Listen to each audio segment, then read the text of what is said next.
Ghazali decode நண்பர்களுக்கு அன்பு வணக்கம். இன்னைக்கு நம்ம லோக்கல் செய்தியில் வழக்கம் போல் தமிழ்நாட்டில் நடந்துக்கிட்டு இருக்க சில செய்திகளோட தொகுப்பு. அதுக்கப்புறம் வந்து டெல்லியில் வந்து காக்ரோச் ஜனதா பார்ட்டி அது வந்து என்ன நடந்துக்கிட்டு இருக்கு அப்படிங்கிறத அதை அந்த ஒவ்வொரு செய்தியோட செய்தி தொகுப்பு தான் நம்ம வந்து பார்க்க போகிறோம். இதோட கருத்து டீட்டெயிலாக பேசுகிறதெல்லாம் அடுத்தடுத்து பேசுவோம். இப்போ செய்தி தொகுப்பு மட்டும்தான். சரி, இப்போ வந்து என்ன அப்படின்னா ரொம்ப முக்கியமாக நம்ம நாட்டில் என்ன நடந்தாலும் நம்ம வந்து ரொம்ப கவனமாக கேட்க வேண்டியதுக்கு காரணம் நம்ம இளைஞர்களோட நம்ம பேரம்பேத்தியோட அடுத்தடுத்த தலைமுறையோட எதிர்காலம். அந்த எதிர்காலத்தை சிதைச்சிடக்கூடாது அப்படிங்கிறதுல நம்ம வந்து ரொம்ப கவனமாக இருக்கணும்.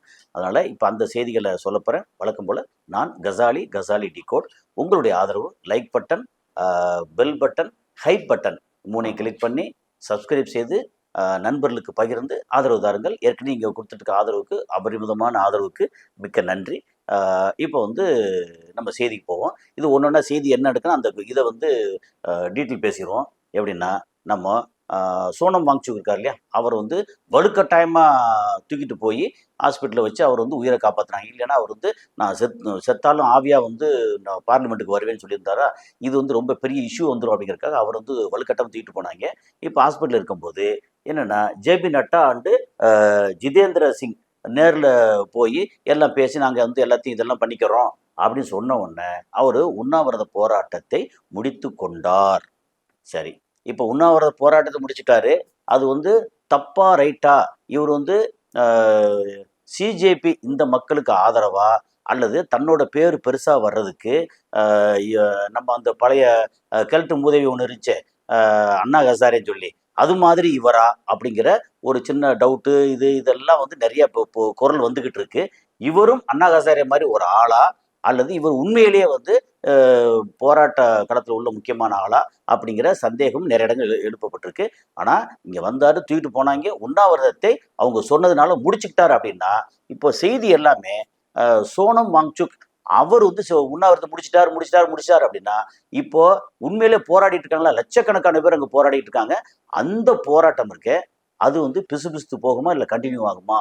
அப்போ இவங்க இந்த இளைஞர்கள் இவங்க வந்து அபிஜித் தீப்கே அண்டு அந்த கூட இருக்கிற மாதிரி இளைஞர்கள்லாம் அவங்க வந்து என்ன ஆவாங்க இதுக்கப்புறம் வந்து ஒரு மாதிரி இது பத்திரிகைகளுடைய ஊடகத்தோட பார்வை வந்து இவங்களை இறக்கிட்டு இந்த போராட்டத்தை இறக்கிட்டு இவர் பக்கம் நிறையா சாயுமா அப்படின்னு ஒரு கேள்வி வருது. சரி, இது முக்கியமானது. அதுக்கப்புறம் என்னன்னா ரொம்ப வந்து ஒரு நெகிழ்ச்சியான விஷயம் தெரியுமா, அங்கே போராட்டத்தில் வந்து லட்சக்கணக்கில் வந்து குமிஞ்சிட்டாங்க நிறையா. ஓகே, ஆயிரக்கணக்கில் தாண்டி லட்சக்கணக்கு பக்கம் வந்துட்டாங்க அப்படின்னு சொல்கிறாங்க. ஏன்னா அதில் நிறைய ஃபோட்டோ வீடியோ நம்மளால் வந்து டெல்லியில் போய் அங்கே போய் கலந்துக்க முடியலை. அப்போ அங்கே இங்கே அந்த ஃபோட்டோ வீடியோ டீட்டெயில் எல்லாம் பார்க்கும்போது கிட்டத்தட்ட லட்சங்களில் அப்படிங்கும்போது அவங்க வந்து இப்போ தமிழ்நாட்டில் என்னாச்சுன்னா நமக்கு ஏப்ரல் மேல ஒரு வெயில் வந்து இப்போ வெயில் குறைய ஆரம்பிச்சிருக்கு. நமக்கு எல்னினோவோட எஃபெக்ட் எல்லாம் குறைய இப்போ தான் ஆரம்பிச்சிருக்கு. லேசாக அங்கங்கே மழை பெய்யுது. ஆனால் டெல்லி வந்து எப்படின்னா அந்த தார் பாலைவனம், அதுக்கு மேலே போனால் சகாரா பாலைவனம், அதோட தொடர்ச்சி வந்து டெல்லி வரைக்கும் போய் முடியும். ஏற்கனவே பேசியிருக்கோம். அப்போ டெல்லியில் இப்போ வந்து சரியான கடுமையான வெயில். ஓகே, அந்த வெயிலில் உட்கார முடியாமல் உட்காந்துருப்பாங்களே, எப்படியும் உட்காந்துருக்கும்போது வெயில் அடிக்கும். லட்சம் பேருக்கும் வந்து மறைப்பு போட முடியாது, பந்தல் கட்ட முடியாது. அப்படிங்கும்போது என்ன செய்கிறாங்க, வேர்த்து விறுத்து ஒரு மாதிரி ஆவாங்கல்ல, அவங்களுக்கு ஒரு கோஷ்டி என்ன பண்ணுறாங்கன்னா நின்றுக்கிட்டு விசிறி விடுறாங்க. அந்த வீடியோலாம் பார்த்தா நெகிழ்ச்சியா இருக்கு. நாங்க வந்து இருக்கமே அவங்களுக்கு ஆதரவுக்கு, இந்த இளைஞர்களுக்கு எங்களுடைய எதிர்காலத்துக்கு ஆதரவுக்கு நாங்க ஆதரவு கொடுக்குறோம் அப்படின்னு நிறைய பேர் அங்கிருந்து உட்கார்ந்துருக்கவங்களுக்கு பூரா வீசி விட்டு இருக்காங்க. இன்னொன்னு, பல ஊர்கள்ல இருந்து, பல மாநிலங்கள்ல இருந்து, பல நாடுகள்ல இருந்து, ஓகே, இந்த ஸ்விக்கி, ஜொமேட்டோ இந்த மாதிரி வந்து உணவு கொடுக்கக்கூடிய இது இருக்கு இல்லையா, ஆப் இருக்கு இல்லையா, அது மூலமா என்ன பண்றாங்க, உதாரணத்துக்கு பிரியாணி அப்படின்னா ஒரு 100 பிரியாணி அந்த எங்க டெலிவரி டு எங்க அப்படின்னா இந்த மாதிரி போராட்ட இடம், ஓகே, அந்த இடத்துக்கு கொடுத்துருங்க அப்படின்னா வந்து வாட்டர் பாட்டில், சாப்பாடு அதுன்னு குமியுது. வந்து இந்த ஒற்றுமை, இந்த ஆதரவு இருக்குல்ல, இதுதான் வந்து ஆளும் பாஜக அரசை வந்து ஆட்டி வச்சிருக்கு. ஏன்னா தண்ணி இல்லாம உணவு இல்லாமல் தவிச்சு போய் 4 பேர் செத்துட்டாங்கன்னா அதோட வந்து கலைச்சிருவாங்க மொத்தத்துக்கு. ஆனால் அது இல்லாமல் இந்த இளைஞர்களுடைய போராட்டம் வந்து அருமையான என்ன சொல்லுது மக்களுக்கு தேவைப்படுற எதிர்கால இளைஞர்களுக்கான எதிர்கால சந்ததிகளுக்கான போராட்டம் அப்படிங்கிறதுல நிறைய புரிஞ்சுக்கிட்டு தன்னால என்ன முடியுமோ அதை வந்து இது மூலமா அனுப்பிச்சி விடுறாங்க. ஓகே, ஸோ அது வந்து ஒரு முக்கியமான செய்தி. யாரு வேணாலும் இப்போ நம்ம சென்னையில் உட்காந்துட்டோ, மதுரையில் உட்காந்துட்டோ, திருச்சியில் உட்காந்துட்டோ, இல்லை கோயம்புத்தூர்ல உட்காந்துக்கிட்டோ, அல்லது கிராமங்களில் உட்காந்துக்கிட்டோ கூட நம்ம ஆப் மூலமா ஸ்விக்கி டெலிவரி டு எங்க அப்படின்னா டெல்லி ஜந்தர் மந்தர் அப்படின்னு போட்டா அங்க வந்து அங்க வந்து டெலிவரி பண்ணிடுறாங்க. அந்த டெலிவரியை அரசால ஒன்றும் செய்ய முடியல. ஏன்னா அந்த ஆப் ஓனர் யாருன்னா வெளிநாட்டுக்காரங்க. இது வந்து ஏதாவது பண்ணாங்கன்னா அது வேற பிரச்சனை வந்துடுமா? வேறு வழி இல்லை. அவங்களுக்கு தேவையான அளவுக்கு சாப்பாடு கிடைக்குது, தண்ணீர் கிடைக்குது, உட்கார்ந்த இடத்துல வந்து வேர்த்துச்சு அப்படின்னா விசிறி விடுற ஆள் இருக்காங்க. போராட்டம் அற்புதமா நடந்து கடந்து போய்கிட்டு இருக்கு. அதுக்கப்புறம் நிறைய பேர் வந்து இந்த மாதிரி நடிகர்கள் இருந்து, ஏன் நடிகர் சொல்றோம்னா அவங்க வந்து தெரிஞ்ச முகம். ஓகே, அவங்க சொன்ன ஒரு வார்த்தை சொன்னாங்கன்னா டக்குன்னு வந்து பரவும். எதுக்கு வந்து இந்த மாதிரி ரியல் எஸ்டேட்டு அப்படின்னா ஒரு நடிகர் வந்து இப்போ இது வந்து விளம்பரத்தில் நடிக்கிறாரு, இல்லை இந்த நகையை வந்து வாங்குங்க, நகையை வித்துக்குங்க அப்படின்னு சொன்னா இன்னொரு நடிகர் வந்து கொடுக்குறாருன்னா அவர் வந்து புகழ்பெற்ற முகம். அந்த செலிபிரிட்டி சொல்லணும், அந்த செலிபிரிட்டி அவங்க வந்து சொன்னா நம்பிக்கை அதிகமாகும் அப்படிங்கிறதுல இதுக்கு வந்து யாரெல்லாம் ஆதரவு கொடுக்குறாங்கன்னா நிறைய ஆதரவு வந்து வேற வழி இல்லாம பெருக ஆரம்பிச்சிருச்சு. ஆனா இந்த நடிகர் மாதவன் இருக்கார் இல்லையா, அவர் வந்து குரல் கொடுக்கலன்னு சொன்னோடனே சிலர் என்ன பண்ணிட்டாங்கன்னா அவரோட ஆபீஸ்ல வந்து காணவில்லை அப்படின்னு சொல்லி போஸ்ட் ஓட்டிட்டாங்க. இந்த நடிகர் மாதவன் ஒருத்தர் இங்க இருந்தாலும் எதுவும் காணவில்லை அப்படின்னு. அதுக்கப்புறம் அலறடிச்சு ஐயோ அப்படிலாம் ஒன்றும் இல்லை, நான் வந்து இருக்கேன் அப்படின்னு சொல்லி என்ன பண்ணாரு, இந்திய திரைப்பட மற்றும் தொலைக்காட்சி நிறுவன தலைவரான நடிகர் மாதவனின் அலுவலக அறைக்கு வெளியே காணவில்லை, நீட் விற்பனை என்ற போஸ்டர்கள் ஒட்டப்பட்டதை தொடர்ந்து மாணவர்களின் போராட்டத்திற்கு ஆதரவாக இன்ஸ்டாவில் பதிவிட்ட மாதவன். அப்போ இன்ஸ்டாகிராமில் ஒரு இது பதிவிடுறதுக்கு அங்கே வந்து காணவில்லை, அப்புறம் நீட் வந்து விற்பனைக்கு, ஏன்னா நீட்டு வினாத்தாள் கசிஞ்சதானே இவ்வளோ போராட்டத்துக்கு காரணமாச்சு. அப்புறம் தர்மேந்திர பிரதான் வந்து அப்படின்னாங்க. அப்புறம் தர்மேந்திர பிரதானை பற்றி இன்னொரு சுவாரஸ்யமான செய்தி வந்துச்சு. எப்படின்னா இதே தர்மேந்திர பிரதான் ஒரு 25-30 வருஷத்துக்கு முன்னாடி ஐ திங்க் பீகார் நினைக்கிறேன், பீகார் அங்க வந்து இந்த மாதிரி வினாத்தாள் கசிஞ்சது அப்படின்னு சொல்லி அவர் வந்து போராட்டத்துல ஈடுபட்டு அடிபட்டு இந்த நாடியில எல்லாம் வந்து பிளாஸ்டிக் ஒட்டிட்டு வினாத்தாள் கசிஞ்சதுங்கிறதுக்காக அவரு போராடி அப்போ வந்து ஏபிவிபின்னு இருக்கு இல்லையா, அந்த மாதிரி ஸ்டூடெண்ட்ஸ் மூவ்மெண்ட், எங்க ஆர்எஸ்எஸோட ஸ்டூடெண்ட்ஸ் மூவ்மெண்ட், அதுல உறுப்பினராக இருந்து அடிபட்டு அல்லது அடிப்பட்ட மாதிரி வந்து பிளாஸ்டிக்லாம் ஒட்டிட்டு அவர் வந்து அங்க வினாத்தாள் லீக்கு சம்பந்தமா போராடினவர். அப்போ வந்து காங்கிரஸ் ஆட்சி. இப்போ அதே தர்மேந்திர பிரதான் அமைச்சரா இருக்கிறாரு. ஓகே, இது என்ன ஒரு ஐடி பாத்தீங்களா, முரண் பாத்தீங்களா? இவரிடத்துல தொடர்ந்து லீக் ஆகிட்டு இருக்கு. 5 வருஷமா 4 வருஷமா 4-4.5 வருஷமா தொடர்ந்து எத்தனை முறை லீக் ஆகும்? இதை 132 முறை வந்து லீக் ஆகிருக்கா சொல்லியிருக்காங்க. ஸோ இந்த மாதிரி ஒரு ஒரு இந்த செய்தி இருக்கு இல்லையா, இதுல தர்மேந்திர பிரதான் ஒரு பக்கம், நடிகர் மாதவன் அவசரப்பட்டு ஐயோ நான் இல்லப்பா அப்படின்னு சொல்லிட்டு நான் ஆதரவு தர்றேன் அப்படின்னு இன்ஸ்டால வந்து அவர் பதிவு பண்ணியிருக்கிறாரு. வழக்கம் போல நம்ம கமல் அவர்கள் அவர் வந்து அவர் அறிக்கை கொடுத்துருக்கிறாரு. அந்த அறிக்கையை வாசிக்கிறேன். அது எவ்வளவு பேருக்கு என்ன புரியும் தெரியாது. எப்படின்னா, ஒரு குழந்தை அழுத போதே நாம் செவி சாய்த்திருக்க வேண்டும், அதற்கு பதிலாக நம் குழந்தைகளில் எண்ணற்றோர் இறக்கும் வரை நாம் காத்திருந்தோம். ஒரு தேசத்தின் குழந்தைகள் பதில்களுக்கு பதிலாக தடைகளையும் தடியடிகளையும் எதிர்கொள்ளும் போது அந்த நாடு தோல்வியடைந்து விழுகிறது. உங்கள் கடமையை நீங்கள் செய்துவிட்டீர்கள், இப்போது நாடு உங்களுக்காக தன் கடமையை செய்ய வேண்டும். இது வந்து யாருக்காக, எதுக்காக, எப்படி, என்னங்கிறத நீங்க கேட்குறீங்கல்ல, என்ன படிச்சிருப்பீங்க, கேட்குறீங்கல்ல, இது மூலம் என்னங்க நீங்களே புரிஞ்சுக்குங்க அப்படிங்கிறது முக்கியமான விஷயம். அது போக ஆலியா பட் வந்து ரொம்ப போல்டா வந்து விஷயம் சொல்லியிருக்காங்க. என்னன்னா, கடந்த சில நாட்கள் என் இதயத்தை நொறுக்கின, ஆனால் அதே நாட்கள் நம்பிக்கையால் அதை மீண்டும் மீண்டும் ஆற்றவும் செய்தன. தங்களின் உரிமைக்காக உறுதியாக நிற்கும் ஒவ்வொரு மாணவரின் பின்னாலும் ஒரு கனவு, ஒரு குடும்பத்தின் நம்பிக்கை, எண்ணற்ற தியாகங்களின் பயணம் இருக்கிறது. அவர்கள் தங்களை மட்டும் பிரதிநிதித்துவப்படுத்தவில்லை, அவர்கள் நம்பி துணை நின்ற அனைவரையும் பிரதிநிதித்துவப்படுத்துகிறார்கள். அதே நேரத்தில் அவர்களுக்கு பின் வரும் தலைமுறைக்கு ஒரு சிறந்த பாதையும் உருவாக்குகிறார்கள். அவர்களின் தைரியம் என்னை பணிவடைய செய்கிறது. அவர்களின் உறுதி நம் அனைவருக்கும் முன்னிறுத்தப்பட்ட ஒரு கண்ணாடி போன்றது. நாளைய இந்தியாவை உருவாக்கப் போகும் இளைஞர்களின் குரலை நாம் உண்மையாக கேட்கிறோமா என்று அது நம்மையே கேள்வி கேட்கிறது அப்படின்னு பிரதிநிதித்துவம் இருக்கு இல்லையா, அதை வந்து தான் மட்டும் இல்லை மற்ற எல்லாத்தையும் வந்து சேர்த்து பிரதிநிதித்துவப்படுத்துகிறோம் அப்படின்ற மாதிரி அதை வந்து பாராட்டிட்டு நம்ம வந்து அந்த அந்த குரல் நமக்கு செவியில் கேட்குதா அப்படின்னு சொல்லி கேட்டு அவங்க வந்து அருமையான ஒரு பதிவு போட்டிருக்காங்க. சரி, இப்போ ஒவ்வொரு நம்ம இதில் வந்து செய்தி ஒவ்வொரு செய்தியாக எப்படின்னா பிரதமர் வந்து இந்த மாதிரி அறிவிப்புலாம் கொடுத்தார்ல, நாங்கள் வந்து இதெல்லாம் வந்து இந்த லீக்கெல்லாம் ரொம்ப ஸ்ட்ராங்காக கை கொள்ளணும், இப்படி கொள்ளணும் அப்படின்னு சொல்லி அவர் வந்து முகத்தை க்ளோஸ்அப்பில் வச்சு ஒரு செல்ஃபி மாதிரி கேமரா எடுத்து அப்படி பேசினார். அதுக்கு நிறைய கமெண்ட் போட்டிருந்தாங்க. அதை விடுங்க, அந்த கமெண்ட் வந்து அது எப்படின்னா தனி மனித துதியோ அல்லது தனி மனித இகழ்வோ நம்ம இருக்கக்கூடாதுங்கிறது தான் அவர் சொன்னது. டெல்லியில் போராட்டத்தில் பிரதமர் அறிவிப்பு கொடுத்தார்ல, அதை வந்து நிராகரித்து மத்திய கல்வி அமைச்சர் ராஜினாமா செய்ய சிஜேபி வலியுறுத்தல். அதான் நீங்க வந்து இந்த வெறும் வாயில வடை சுடுறதெல்லாம் வேண்டாம். ஓகே, நீங்க வந்து தர்மேந்திர பிரதான் ரிசைன் பண்ணணும். அப்படி நீ இப்ப ரிசைன் பண்ணாம விட்டாச்சுன்னா பிரதமர் ரிசைன் பண்ணணும்னு அடுத்த கட்டத்தை நாங்கள் இறங்குவோம் அப்படின்னு சொல்லியிருக்காங்க. டெல்லியில் போராடும் இளைஞர்களுக்கு எதிராக தேசிய பாதுகாப்பு சட்டத்தை பயன்படுத்த துணைநிலை ஆளுநர் ஆணை. அப்போ எங்க டெல்லியில வந்து ஆளுநர் கிடையாது. ஏன்னா டெல்லியில வந்து டெல்லி வந்து யூனியன் கவர்மெண்ட் இல்லையா, பாண்டிச்சேரி மாதிரி. அங்கே வந்து துணைநிலை ஆளுநர் அவர் என்ன சொல்லியிருக்காரு வந்து இவங்களுக்கு எதிராக வந்து தேசிய பாதுகாப்பு சட்டம். அடே அப்பா, இந்த இளைஞர்கள் வந்து இந்த தேசத்தோட இளைஞர்கள், தேசத்தோட எதிர்காலம். நீங்க வந்து தேசிய பாதுகாப்பு சட்டத்தை பயன்படுத்துறதுக்கு ஆணையிட்டு இருக்காங்களாம். அப்ப என்ன அர்த்தம்? எல்லாத்தையும் பிடிச்சி உள்ள போட்டு வந்து என்ஐஏ சட்டமா, தேசிய பாதுகாப்பு சட்டம் அதில் வந்து போட சொல்லியிருக்காங்க. இது எவ்வளோ ஒரு கேவலமான ஒரு ஆணை பாருங்க. அதுக்கப்புறம் வந்து இங்கே நம்ம ஒரு செய்தியும் இடையில வரும்.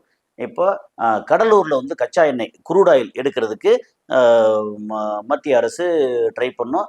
அப்போ என்னன்னா நம்ம இவர் வந்து எடப்பாடி பழனிசாமி வந்து அதற்கு எதிர்ப்பு தெரிவிக்கிறார். ஏன்னா இங்கே வந்துச்சுன்னா மொத்த இருக்கக்கூடிய அத்தனை குடும்பங்கள், அத்தனை விவசாய நிலம் எல்லாமே பாலா போயிடும்.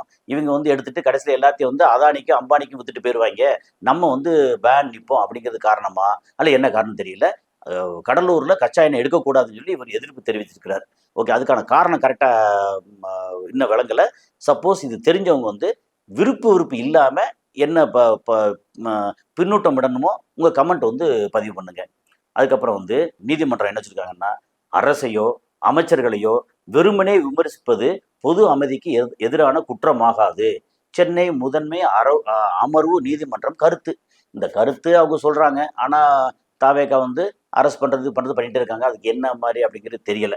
சரி, இப்போ வந்து தூத்துக்குடியில விசாரணைக்கு அழைத்து செல்லப்பட்டவர் மரணம். அப்புறம் மரண வாக்குமூலம் கொடுத்துருக்காங்க. நான் வந்து இந்த மாதிரி இருந்தேன், என் கையில் என்னமோ அது வந்து பெரிய டீட்டெயில்டாக இருக்குது. ஓகே, நண்பர்கள்ட்ட வந்து அவர் மரண வாக்குமூலம் கொடுத்துருக்காரு. என்ன இந்த மாதிரி அடித்து தலையில் அடித்து நான் வந்து விழுந்து அதுக்கப்புறம் வந்து நான் வந்து கஞ்சா பொண்ணை வச்சிருந்தேன் எல்லாத்தையும் சொல்கிறாங்க.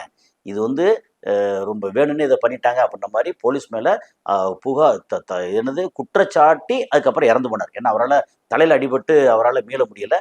போலீஸ் வந்து சில நேரம் அந்த லத்தியை கையில் வச்சாச்சுன்னா மிருகமாக மாறிடுறாங்க அப்படிங்கிறதான். நீங்கள் வந்து குற்றவாளியை வந்து தண்டனைங்கிறது போலீஸ் அடிக்கக்கூடாது, அது வந்து ஜெயிலில் போடணும் இப்படிங்கிறது சட்டமே.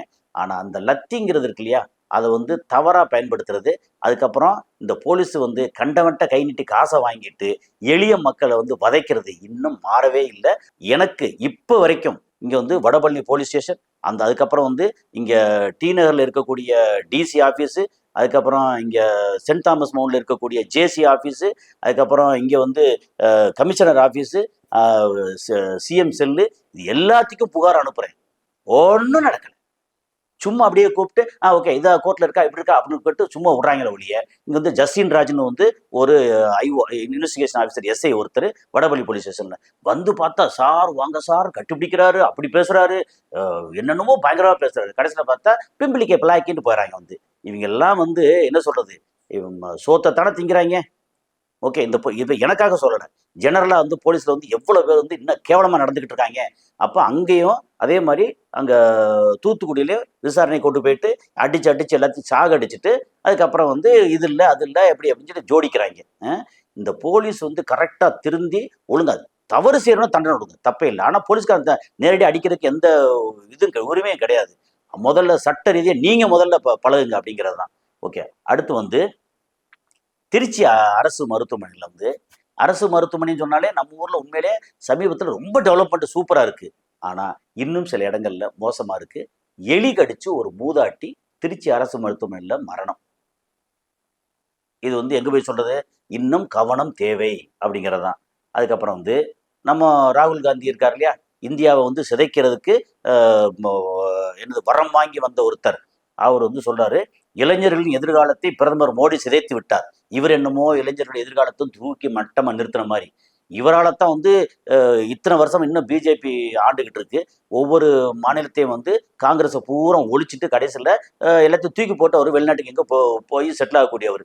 இருக்கிறத பூரா வந்து ஓகே பிஜேபிட்ட ஏதோ அண்டர் கிரவுண்ட் டீலிங் போல இருக்கு எடுத்து போகிறது. அதாவது பிஜேபியோட பி டீம் வந்து ராகுல் காந்தி தலைமையில் இருக்கக்கூடிய காங்கிரஸ் அப்படின்னு சொல்லி வெளியெல்லாம் சொல்கிறாங்க. அது போகிற போக்கில் உண்மையதான் ஆகும் போல இருக்கு. அதுக்கப்புறம் வந்து மாரி செல்வராஜ் வந்து தன்னுடைய ஆதரவை நீட்டுக்காக போராடும் மாணவர்களுக்கு தன்னுடைய ஆதரவை சொல்லியிருக்கிறாரு. அதுக்கப்புறம் வந்து நீட்டு தடையை உடைப்பதற்கான படையாக திமுக என்றைக்கும் முன் வரிசையில் நிற்கும் எதிர்க்கட்சி தலைவர் உதயநிதி ஸ்டாலின். உதயநிதி ஸ்டாலின் வந்து அவர் சொல்றாரு நிற்கிறார். ஆனால் உண்மையில அவங்க 5 வருஷத்துல வந்து நிறைய வந்து சட்ட ரீதியாக ட்ரை பண்ணாங்க. ஆனால் போற பக்கம் ஒரு வார்த்தையை விட்டாரு, அந்த சூட்சுமம் எங்க கையில இருக்கு அப்படின்னாரு. அந்த சூட்சுமத்தை இதுவரைக்கும் சொல்லலையா? நீங்க வந்து 5 வருஷம் முடிஞ்சு அடுத்து இப்போ எதிர்கட்சி தலைவர் வரிசையில் உட்காந்துட்டீங்க. ஆனா நீங்க வந்து உண்மையிலே போராடினீங்க, ட்ரை பண்ணீங்கிறதுல எந்த விதமான மாற்று கருத்து இல்லை. அதுக்கு வந்து நம்மளுடைய பாராட்டுக்கள். ஆனா அவங்க தான் வந்து மலை முடுங்கி மகாதேவன் மாதிரி என்னத்தை சொன்னாலும் அப்படியே உட்காந்துருக்காங்க. அப்புறம் RN ரவி அப்படின்ற RSS ரவி ஒருத்தர் இங்க ஆளுநராக இருக்கும்போது என்ன பண்ணாங்க, என்னத்தை பண்ணாலும் வந்து குட்டிக்கு பின்னாடி வச்சுக்கிட்டு அப்படியே உட்காந்து மாச கணக்கா வருஷ கணக்கா அதுக்கு திரும்ப திரும்பி எடுத்து போனாலும் வந்து கேட்கறதுக்கு நாதி இல்லாமல் இருந்துச்சு. அன்னைக்கு வந்து போராட்டம் வந்து அடிச்சு தூள் கலப்பி வேற அளவுக்கு வந்திருக்கணும்ல. எது உங்களை தடுத்தது? நேரம் வந்து தமிழ்நாடு வந்து வேற ரேஞ்சில் வந்திருக்கோம்ல. இதே இது மறைந்த முதலமைச்சர் ஜெயலலிதா இருந்திருந்தாங்கன்னா என்ன மாதிரி இருந்திருக்கும்? அதை ஒரு நிமிஷம் யோசிச்சு பாருங்க. இப்போ வந்து வெறுமனே அறிக்கை விட்டு பிரயோஜனம் இல்லை. நீங்க துணை நிற்கும் ஓகே, எங்க துணை நிற்க நீங்க ட்ரை பண்ணீங்க, அதுக்கு பாராட்டு. ஆனா உங்களுடைய வலிமை என்னாச்சு? திமுக அப்படின்னா எவ்வளவு பெரிய வலிமையான கட்சி, அந்த வலிமையெல்லாம் போய் வேன்னு பார்த்து நிற்கிற இடத்துக்கு வந்து வந்திருக்கு. சரி, இப்போ வந்து டெல்லியில் மாணவர்கள் போராட்டம் காரணமாக 2வது நாளாக 16 மெட்ரோ ரயில் நிலையங்கள் மூடல். அவ்வளவுதான் போராட்டம். மெட்ரோ ரயில், ஏன்னா அங்கேருந்து மெட்ரோ விட்டத்தானே இறங்கி இறங்கி மேலே கிளம்பி வருவீங்க அப்படின்னு. ஆனால் மெட்ரோ ட்ரெயின் இல்லை, எப்படிதான் நடந்து கூட கிளம்பி வருவாங்க. அதில் ஏகப்பட்ட அந்த விவசாயிகளாக இருக்கட்டும், அப்புறம் இது இருக்குல்ல சிங்கு, இன்னும் ஒரு சிங்கில் வந்து கையில் வந்து கத்தியும் ஈட்டியும் வச்சிருக்க சிங்கு கூட்டம் இருக்கா, சரதாஜி கூட்டம், அவங்க வந்து வேற கலந்துக்கிட்டு போலீஸ்காரங்க அவங்கள பார்த்து பயந்துக்கிட்டு இருக்காங்க அப்படின்னு அந்த போராட்ட களமே வேற ரேஞ்ச் எடுத்துக்கிட்டு இருக்கு. அப்புறம் நேற்று ஒரு வீடியோ பார்த்தேன், ஒரு போலீஸ் அதிகாரி இந்த மக்கள் உள்ள அடிபட்ட மக்களுக்கு உள்ள போய் உள்ள வந்து ஏதோ பேசிட்டே ஏதோ மிரட்டிட்டோ வர்றாரு. வந்தா அவரை போட்டு சாத்துன சாத்து பயங்கரமா சாத்துறாங்க. அந்த சாத்து இருக்கு இல்லையா, அதை நான் வன்மையா கண்டிக்கிறேன். நீங்க வந்து அவர் போலீஸ்காரரும் ஒரு மனுஷன் தானே. அதாவது ஒரு போலீஸ் உடையில மிருகங்கள், மனித மிருகங்கள் இருக்கு, அது விஷயம். ஆனா இந்த அடி வாங்கின மனுஷன் இருக்காரு, அவருக்கு ஒரு குடும்பம் இருக்கும் இல்லையா, அவரு ஒரு மனுஷன் தானே. அவர் வந்து கூட்டம் கூடின உடனே எல்லாம் சேர்ந்து அடின்னு அடிக்கிறீங்கல்ல, அது வந்து தவறு. இந்த மாதிரி மாப் மென்டாலிட்டி சொல்லுவாங்க இல்லையா, கலவர கூட்டத்துல வந்து மிருகத்தனமா இருக்கக்கூடாது அப்படின்னு. இந்த போராட்டக்காரர்கள் வந்து கலவரக்காரர்களா மாறிடக்கூடாது அப்படின்னு அப்படிங்கிறது நம்முடைய எண்ணம். ஓகே, அடுத்து வந்து பெங்களூருவில் இருந்து கஞ்சா சாக்லேட்டுகளை வரவழைத்த சென்னை சவுகார்பேட்டை சேர்ந்த நபர் கைது. இது காலங்காலமா நடக்குது, கொஞ்ச நஞ்சமா. அந்த கஞ்சா சாக்லேட்டை வச்சு ஸ்கூல் பசங்களுக்கு, காலேஜ் பசங்க எங்க கொடுத்து போதையில வைக்கிறது. அதனால சவுகார்பேட்டைன்னு என்ன அர்த்தம்? எல்லாம் மார்வாடிகள் இருக்குது ஏரியா. அங்க வந்து கொஞ்சம் மார்வாடி வந்து சின்னதா இருக்காங்க, சின்ன கடை வச்சிருக்காங்க, ரொம்ப ஓகோன்னு கோடீஸ்வரனா இருக்காங்களே எப்படி? அதை வந்து முதல்ல பாருங்க ஐயா. இந்த மாதிரி தன்னுடைய சுகத்துக்காக, தன்னுடைய வாழ்க்கைக்காக, தன்னுடைய பணத்துக்காக யாரையும் எக்கெடுத்தாலும் பரவாயில்லன்னு சொல்றாங்க இல்ல, அதை முதல்ல கையில் எடுங்க அப்படிங்கிறது தான். அதுக்கப்புறம் கோயம்பேடு ரோஹிணி தேட்டரு, இப்போ இன்னைக்கு கூட நான் வரும்போது பார்த்துட்டு வர்றேன். ரோஹிணி தேட்டர் வந்து இன்னைக்குல நேற்று, இந்த இதுக்கு பதிவு பண்ற இது வந்து நேற்று. அப்போ வர்றேன், பேனு கிடக்கு பெருசா வந்து ஒரு ஆர்ப்பாட்டம். இதெல்லாம் முதல் நாள் வந்து ஆர்ப்பாட்டம் தான். படம் வந்து நல்லா போகுது நல்லா போகலைங்கிறதெல்லாம் தாண்டி ஓகே, அங்கே வந்து வெளியில் அழிச்சாட்டம் பண்ண அந்த இது எல்லாத்தையும் எடுத்து போக்குவரத்துக்கு ரொம்ப இடைஞ்சலாக இருந்த அந்த பைக்கு எல்லாத்தையும் எடுத்து தூக்கி போயிட்டாங்க போலீஸ். அந்த விதத்தில் வந்து அவங்கள பாராட்டுறோம். அது போக வந்து மகளிர் இடஒதுக்கீடு மசோதாவை நிறைவேற்ற கோரி ஆளுநர் மாளிகை முற்றுகையிட முயன்ற மகளிர் அமைப்புகள் போலீசாருடன் தள்ளுமுள்ளு, கிண்டியில் பரபரப்பு. அது மகளிர் இடஒதுக்கீட்டுக்காக வந்து போராட்டம் பண்ண போறாங்கன்னா, இந்த மகளிர்கள் ஓட்டு போட்டுத்தானையா நீங்க வந்து ஆட்சிக்கு வந்திருக்கீங்க. அதாவது யங்ஸ்டர்ஸு சுட்டீஸ் இருக்காங்கல்ல, அவங்க சொல்லி ஓட்டு போட்டாங்கன்னா பெரும்பாலான மகளிர் ஓட்டு போட்டாங்க. அவங்களுக்கு 2500 தரேன்னு சொன்னதும் முடிஞ்சு போச்சு. ஒன்றும் தரல. அப்புறம் தமிழ்நாட்டில் எங்கேருந்து எங்கே ஏறினாலும் வந்து மகளிருக்கு இலவசம் சொன்னாங்க, அதுவும் நடக்கல. அப்புறம் சென்னையில் வந்து இந்த விடியல் பேருந்துங்கிறத மகளிர் பேருந்துன்னு மாற்றிருக்கீங்களா, அதோட நம்பர்ஸையும் குறைச்சிருக்குதா தகவல். அது எதையுமே வந்து வாயை திறந்து சொல்றதில்ல. மகளிர் வந்து உண்மையிலேயே தாவேக்கா மேல கொஞ்சம் அதிருப்தியில் இருக்கிறத தகவல் வந்திருக்கு. கேர்ஃபுல்லா இருந்துக்குங்க அப்படிங்கிறது தான். ஏன் கேர்ஃபுல்னா என்ன அர்த்தம்? நீங்க வந்து அடுத்து தொடர்ந்து ஆட்சி பண்ணணும்னா நேர்மையா நல்ல ஆட்சி கொடுக்கணும் அப்படிங்கிறது தான் இதோட அர்த்தம். அதுக்கப்புறம் மும்பையிலிருந்து சென்னைக்கு போதை மாத்திரைகள் கடத்தி வந்த தாய் மகன் உட்பட 3 பேர் கைது. மும்பையில இருந்து குஜராத்ல இருந்து போதை மாத்திரை போதை இதெல்லாம் வசதி வந்துகிட்டே இருக்கு. இது வந்து ஸ்ட்ராங்கா இறுக்கி பிடிக்க வேணாமா? இந்த கைது பண்ணாங்கல்ல, அவங்கள வந்து வெளிவிடாத அளவுக்கு, ஜாமீன் கிடைக்காத அளவுக்கு ரொம்ப ஸ்ட்ராங்கா போடுங்க. இதே இது அரபு நாடுகள்ல, முக்கியமா துபாயில இருக்கும்போது என்னன்னா, இந்த மாதிரி போதைப் பொருள் கையில இருந்துச்சு, கடத்திட்டு வந்தாங்க தெரிஞ்சிருச்சுன்னா, லைஃப் லாங் வந்து, அதாவது 14 வருஷம் அப்படிலாம் கிடையாது. மொத்த லைஃப் வந்து ஜெயிலுக்குள்ள, இருட்டு ஜெயிலு ஒன்று இருக்கு அபுதாபில. அங்க போட்டுருவாங்க. அங்க போட்டா, அது பெண்ணு தனியா இருப்பாங்க, ஆணு தனியா இருக்கலாம். ஆனா, ஆணு தனியா போனாலும், அவிங்க வந்து இந்த ஆப்பிரிக்கால இருந்து கடத்திட்டு வந்து அங்க உள்ள கிடக்காங்கல்ல, அவிங்கிட்ட சிக்கி சீரழிறது புண்ணா போயிரும் பின்னாடி.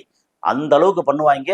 அதோட வந்து பயங்கரமானது. அது சொல்ல நான் வந்து அங்க அனுபவிச்சுட்டு வந்து சொல்ல கேள்விப்பட்டிருக்கேன். ஸோ இவ்வளோ மோசமா இருக்கும். அங்க வந்து எப்படின்னா, போதைப் பொருள் கடத்திட்டு வந்தா இதுதான் தண்டனை அப்படின்னு, அந்த தண்டனைய குடுங்கய்யா இங்க. அப்படிங்கிறது தான். ஏன்னா இல்லைன்னா போதைப் பொருள் வச்சு நம்ம எதிர்காலம் வந்து பாழா போயிரும் அப்படிங்கிறது தான். அதுக்கப்புறம் வந்து அ கடந்த 10 ஆண்டுகளில் 152 முறை தேர்வு வினாத்தால் கசிந்தும் ஒருவருக்கு கூட தண்டனை இல்லை. ராகுல் காந்தி சர மாதிரி குற்றச்சாட்டு. குற்றச்சாட்டு பண்றீங்க. என்னையா வந்து காங்கிரஸ்ல வந்து தொண்டர்கள் இருந்தா தொண்டர்கள் வச்சு போராடி பயங்கரமா இந்நேரம் வந்து டெல்லியை கலர்த்து வச்சுக்க வேணாமா? யாரோ ஒரு திடீர்னு ஒரு கோஷ்டி வந்துச்சு, காக்ரோச் ஜனதா பார்ட்டி ஆரம்பிச்சாங்க. அவங்க கூடுறாங்க. அதுல நீங்க போய் வந்து பேர் வாங்க போறீங்களா? அடிச்சு தூக்கி போயிட்டாங்க. முடிஞ்சு போச்சு. நீங்க வெறுமனே குற்றச்சாட்டு என்ன பிரயோஜனம்? நீங்க வந்து எதிர்கட்சி தலைவரா இருந்து பார்லிமெண்ட்ல வந்து அவ்வளவு ஸ்ட்ராங்கா பேசக்கூடிய முடிகிற ஒரு கட்சியோட தலைவரா இருந்து என்ன பிரயோஜனம்? ஒரு பிரயோஜனம் இல்லை. கட்சி தலைவர்னா அவர் கார்கே பேருக்கு தான். நீங்க தானே கட்சி தலைவர். ஒரு பிரயோஜனம் இல்லை. சும்மா பேசிட்டே இருந்தா பேசிட்டு இருக்க வேண்டியதுதான் அப்படிங்கிறதான். நெல்லை மேயருக்கு கொலை மிரட்டல் வந்திருக்கு. அதை பிடிச்சி கேட்டா என்ன சொல்றாங்க? எங்களுக்கு வந்து கிரிக்கெட் பேட் வாங்குறதுக்கு கேட்டோம், தரல, அதனால கொலை மிரட்டல் வித்தோம். அப்போ ஜென்சி கிட்ஸு இந்த மாதிரி பொறுப்பு இல்லாத இருக்காங்கல்ல, இவங்களுக்கு வந்து உழைக்காம காசு வரணும், ஜாலியா இருக்கணும் அப்படிங்கிறதுக்கு என்ன வேணாலும் பண்ணணும். இது வந்து ஒரு ஆபத்தான செய்தி. இது சும்மா போறோம்ல, கடந்து போறதில்ல. அதுக்கப்புறம் 130 பட்டாசு தொழிற்சாலைகளின் உற்பத்தி நிறுத்தம், அமைச்சர் தகவல். இது உற்பத்தி நிறுத்தம்னா என்ன பண்ணாங்க? அவங்களுக்கான கோரிக்கைகளை வந்து ஏத்துக்கறணும். அப்போ அடிக்கடி வந்து வருஷத்துக்கு 1ஓ 2ஓ பட்டாசு தொழிற்சாலை தீ விபத்து வருதே, அதுக்கு என்ன பாதுகாப்பெல்லாம் பண்ணுறது? ஸ்ட்ராங்கா இருக்கணும். ஸ்ட்ராங்கா கேட்டா நாங்க வந்து உற்பத்தி நிறுத்தம்னா என்ன செய்ய முடியும்? அதுக்கு வந்து கரெக்டா நடவடிக்கை, அரசு நடவடிக்கை எடுக்கும் அப்படின்னு இருந்தால் மட்டும்தான் இது கரெக்டா நடக்கும். அதுக்கப்புறம் வந்து ஹைகோர்ட் வந்து அதிருப்தி தெரிவிச்சிருக்கு. அதாவது குற்றம் சாட்டப்பட்டவர்களை பாதுகாக்க அனைவரும் முயற்சிப்பது துரதிருஷ்டவசமானது. எஸ்பி வேலுமணி வழக்கில் ஹைகோர்ட் அதிருப்தி. அந்த அதிருப்தி என்ன நடக்க போகுது? அவ்வளவுதான். இங்க மாத்தி மாத்தி பேசிட்டு ஜாமீன் அது எல்லாம் விட்டு க்ளோஸ் பண்றாங்களா, அல்லது உண்மையிலேயே வந்து கோர்ட் நடவடிக்கை எடுக்க போதா அப்படின்னு இருந்தா பார்க்கணும். அதுக்கப்புறம் தமிழகத்திலும் மாணவர்கள் மீது போலீஸ் தாக்குதல், மறியலில் ஈடுபட்ட மாணவிகள் குண்டுக்கட்டாக இழுத்து சென்று கைது, கல்லூரி வளாகத்திற்குள் நுழைந்து மாணவர்களை பிடித்ததால் பரபரப்பு. இது வந்து டெல்லியில கூட இவ்வளோ அராஜகம் இல்லை. தமிழ்நாட்டில் வந்து அடக்குமுறை வந்து ரொம்ப ஜாஸ்தியா இருக்கு. இது போராட்டம்னா போராட விடணும்ல நம்ம மக்கள், எதிர்காலத்துக்கு தானே. அதாவது இப்போ தாவேகா அரசு, விஜய் முதலமைச்சர், அவருக்கு வந்து ஓட்டு போட்டு அவர் வந்து முதலமைச்சராக்கி அழகு பார்க்கறது யாரு? இளைஞர்கள் தானே. அந்த இளைஞர் எதிர்காலத்துக்கு அவங்க போராடுறாங்கன்னா அதை வந்து ஊக்குவிக்கணும். ஓகே, ஊக்குவிக்கனா வந்து எந்த அசம்பாவிதம் இல்லாம பாதுகாப்பு கொடுத்து போராட வைக்கணும். நீங்க வந்து குண்டு கட்டா தூக்கிட்டு எல்லாம் பண்ண என்ன அர்த்தம்? அப்போ அப்படி பண்றீங்கன்னா என்ன அர்த்தம்னா, உங்களுடைய நிழல் நீள ஆரம்பிச்சிருக்கு. ஏற்கனவே அடிக்கடி சொல்லுவேன், நிழல் நீண்டால் அதன் பெயர் அஸ்தமனம். உங்களுடைய எதிர்காலம் வந்து சீக்கிரமே அஸ்தமனம் ஆயிரும். அதனால கொஞ்சம் கேர்ஃபுல்லா உங்களோட ஆட்சி வந்து நல்ல ஆட்சி நடக்கணும்னு விரும்புகிறோம். கேர்ஃபுல்லா இருங்க. ஸோ அடுத்த காரணம் சந்திப்போம். நன்றி.